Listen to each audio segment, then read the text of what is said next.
जोङो खौसे जायाब्ला जोबस्रांलांगोन आरो बियो बारा गोबाव सम नांला। खायदा कौशल खालामनानै आसाम गभर्नमेन्टआ जोंखौ गाख्रेबगासिनो दङ। जोंनि सिनसियारिटि गैयैयाव मोनखानाय पावारखौबो जों खोमानानै लानो गोनां जादों। बे आंनि राव नङा, तत्व गोनां जोंनि सासे सिनियर मोस्ट जोंनि बर'नि गेजेराव बर'नि हारिनि फारसे रल लाबोनाय गेदेमा सुबुंनि बिबुंथि।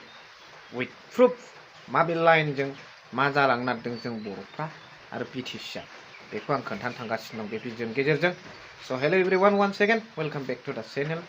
दिनैनि गोदान भिडिअआव नोंथांमोन बयखौबो गोसो गोथारै बरायदों, लोगोसे आसा खालामो इसोरनि अननायाव नोंथांमोन बयबो मोजां दं। स' खोथाया जाहैबाय जोंनो बड'लेण्डखौ मानो नांगौ, बड'लेण्डआ जोंजों मानो एसेबां गोरबो गोसोजों सोमोन्दो गोनां, थैजों सोमोन्दो गोनां, थैनि मोन्थाय होनदों।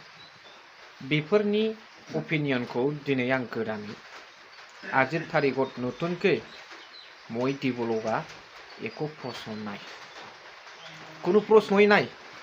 সকলো বড় জাতিয়ে বড'লেण्डৰ বিষয় অবগত, नन आननन नङा। दा बेखौनो लानानै बर'निफ्राय सिनियर मोस्ट गोदोनिफ्रायनो बर' जातिनि नेतृत्व होबोनाय सानसुमा खुंगुर बैसुमतियारि सारा मा खोथा बुंदों, मोनखानाय पावारखौ खोमानानै लानायाव जों मा खहा जानो थांगासिनो दं आरो बेसे गोबाव जों सोलिगोन गुबुननि खैसाराव, जों सिनसियार जायाब्ला माबादि जोबस्रांनो थांगासिनो दं बेखौ फोरमायदों।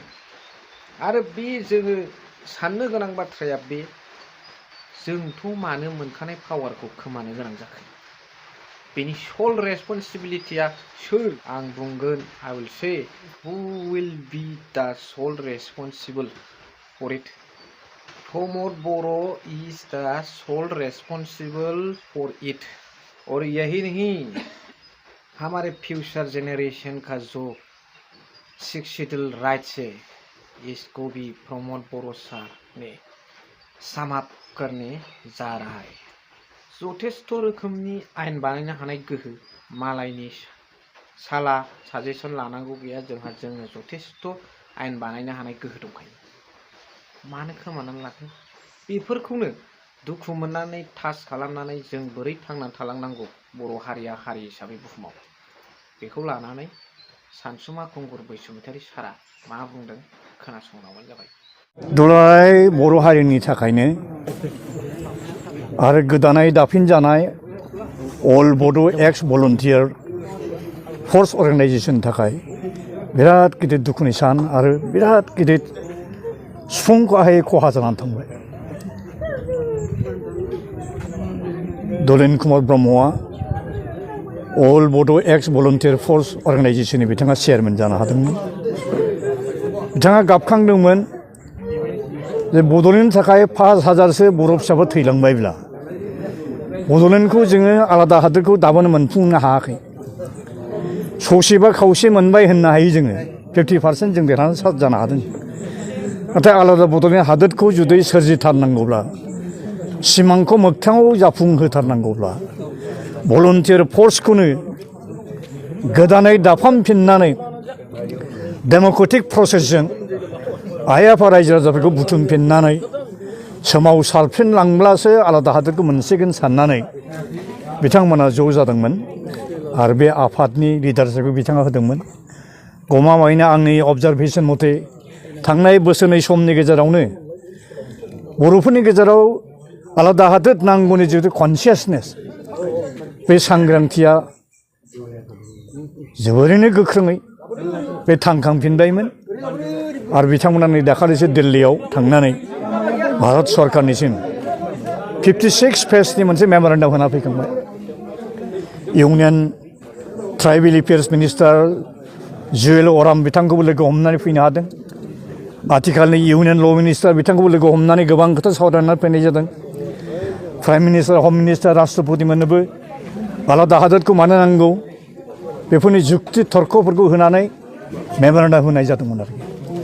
नाथाय थांनाय दहाय फुंनि 3 बाजिसोनि गेजेराव बिथाङा स्ट्रकआव गोग्लैनानै अबथिरायै जिउ गोमालांबाय बे जोंनि थाखाय बिराद खहा गोनां जाबाय दा आं खावलायनो लुबैदों दिनै दुखु गोनां साननि गेजेरजों जेसेबां बर' फिसाफोर दं एबसु आफादनिनो होन अल बड' एक्स भलन्टियार फर्स अर्गानाइजेसन आफादनिनो होन अल बड' वुमेन्स वेलफेयार फेडारेसन होन अल बड' वुमेन जास्टिस फराम होन जेसेबां एक्स बेल्टेन दैदेनगिरि मावथिफोर होन सोद्रोमाफोर होन जेसेबां एनडिपि फेक्सननि लिडार सोद्रोमा बिथांमोन दं जयैनो खौसेयैनो दा बावैनो डेम'क्रेटिक पिसफुल बड'लेण्ड मुभमेन्टखौ जुदि जागायफिननो हायाब्ला सुरु खालामफिननो हायाब्ला जुरिफिननो जुदि हायाब्ला बर' हारिया बे बुहुमनिफ्राय हयथ' गोमालांनायखौ